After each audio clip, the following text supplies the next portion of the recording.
Coming to the next lecture,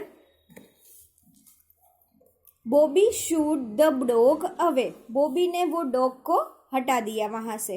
well we will try again, Bobby said. हम अब next time फिर से try करते हैं, ओके ऐसा उसने बोला। This time Sundari leaped up in the air. अब इस टाइम क्या हुआ, सुंदरी है मतलब वो काइट है, वो एयर पे लीप होने लगी मतलब कूदने लगी। सी टक्ड हार्ड, उसने बहुत ज्यादा खींचान दी। Oh how she wanted Bobby to let go her string. वो क्या चाहती थी कि बॉबी है उसकी जो स्ट्रिंग है उसको वो छोड़ दे। सी गेव अ बिग टग, और उस बॉबी ने छोड़ा नहीं तो उसने फिर से एक और खींचान दी। Bobby had to let her go, Bobby को उसको जाने देना पड़ा।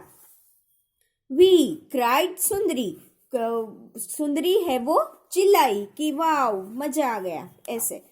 Now I can fly as high as I please.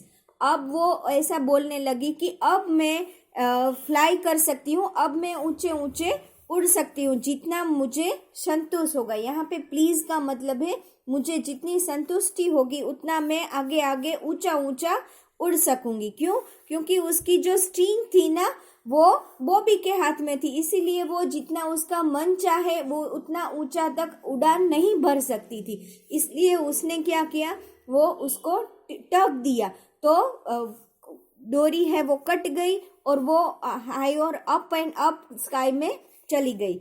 And away she went, वो आगे आगे चल गई। She flew up up up in the air, वो फ्लाई करने लगी एयर में ऊंचे ऊंचे तक, राइट। तो ये थी हमारी स्टोरी। ये स्टोरी में हमें क्या कहा गया कि एक बॉबी नाम का बॉय है, वो अपनी काइट को फ्लाई करने के लिए ले जाता है और फिर क्या होता है, वो सुंदरी है वो एक टग बड़ा टग देके वो क्या करती है, अपनी डोरी है वो काट लेती है और वो आकाश में स्काई में अप जाके उड़ जाती है। तो ये स्टोरी के हम न्यू वर्ड्स देखते हैं। फर्स्ट वर्ड है BAND, बैंड। बैंड मतलब आपने वो जो बैंड बजता है ना, हम जो ढोलक कहते हैं, इस टाइप का बैंड भी होता है वो वाला।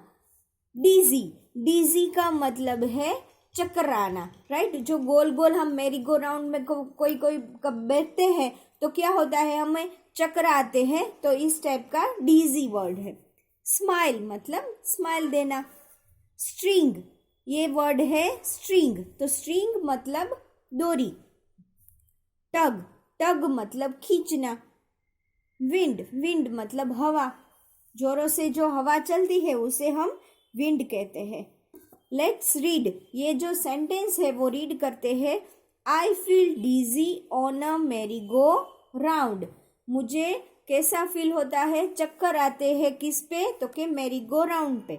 The band was playing a tune, जो बैंड है वो ट्यून बजा रहा है, अच्छा ट्यून बजा रहा है, राइट।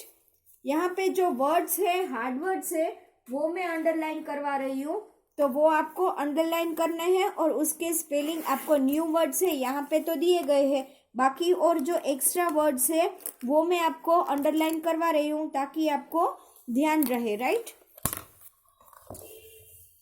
तो इस पेज में फर्स्ट वर्ड हम करेंगे ब्यूटीफुल। ब्यूटीफुल यूं तो न्यू वर्ड नहीं है, लेकिन वो थोड़ा सा हार्ड है याद करने के लिए, इसीलिए आपके लिए ये अंडरलाइन करवा रही हूं। एवरीवन, ये थोड़ा बड़ा स्पेलिंग है तो ये भी आपको याद करना होगा। एवरीवन, ये स्पेलिंग को आप ब्रेक कर दोगे ना तो आपको इजीली याद हो जाएगा, राइट। मैरी गो राउंड तो आ गया है। फिर है ट्यून, ये स्पेलिंग है tune, right.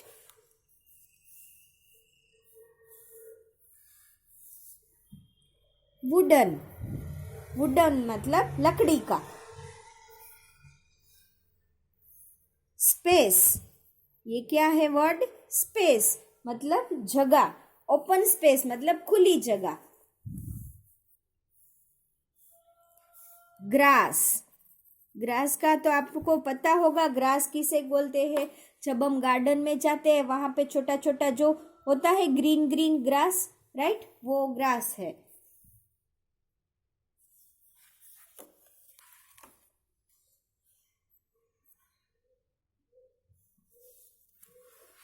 Okay, next page पे आते हैं।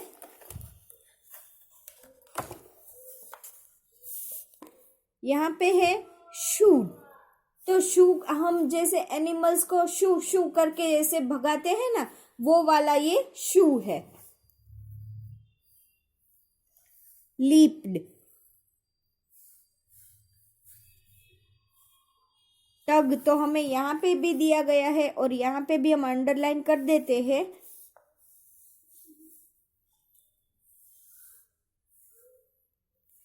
प्लीज, प्लीज वर्ड का यहाँ पे मीनिंग ऐसा हुआ है कि जितनी मुझे संतुष्टि हो, लेकिन उसका दूसरा भी मीनिंग होता है। मैं वो हम कहते हैं ना, मुझ पे ऐसी कृपा करो, राइट, वो भी वर्ड होता है। तो भी प्लीज ही उसका वर्ड मीनिंग भी प्लीज ही होता है। ओके, तो इतने वर्ड से ये आपको बिल्कुल ध्यान में रखने हैं कि क्या आपको रीड करने में आसानी हो। इसके स्पेलिंग आपको लर्न कर लेने हैं। ओके, चलो अब हमारा ये चैप्टर फिनिश हो गया है। नेक्स्ट लेक्चर में हम इसकी एक्सरसाइज देखेंगे। तो तब तक के लिए आपको ये फिर से ये स्टोरी है वो घर पे क्या करना है, रीड करने की कोशिश करनी है, राइट, रीड करना है और आगे आगे हमें समझना है कि यहाँ पे ये स्टोरी पे क्या कहा गया। तो नेक्स्ट लेक्चर में जब हम क्वेश्चन आंसर देखेंगे तो हमें इजी होगा, राइट। तो हम नेक्स्ट लेक्चर में मिलेंगे, तब तक के लिए bye bye, have a nice day.